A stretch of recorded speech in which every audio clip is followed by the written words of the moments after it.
Yeah, this is about noontime on March 31st, and I can tell you the news out of the state capitol for upstate New Yorkers is just absolutely terrible.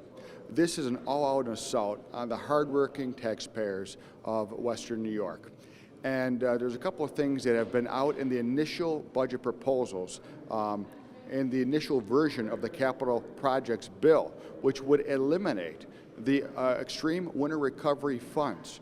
These are valuable dollars that go back into the roads, into our bridges of our local communities. And for them to have taken this out of this initial bill is very disturbing to me.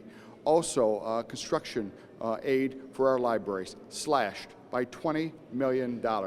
These dollars are dependent upon by our local library system. You know, many of our residents in upstate New York do not have access to broadband, and these libraries rely on these critical funds to make sure that these libraries are fully up to code in their buildings.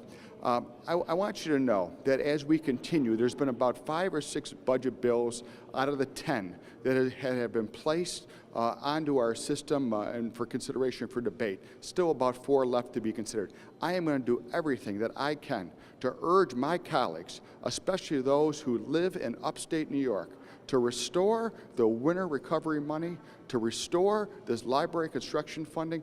These dollars are so critical to our local communities, and I'm going to work very, very hard in these coming hours as we approach this deadline. One more thing I want to say is many of these things are done behind closed doors. 3 people in the room, downstate majority interests of the conferences going behind closed doors, and very little open and transparent government here.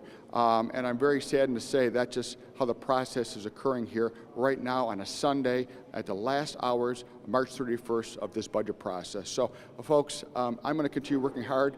I know who I represent. I'm proud to represent you. I'm proud to represent the priorities of Western New York, and I'm going to continue to do that to the very last time that we have during this budget negotiations. Thank you.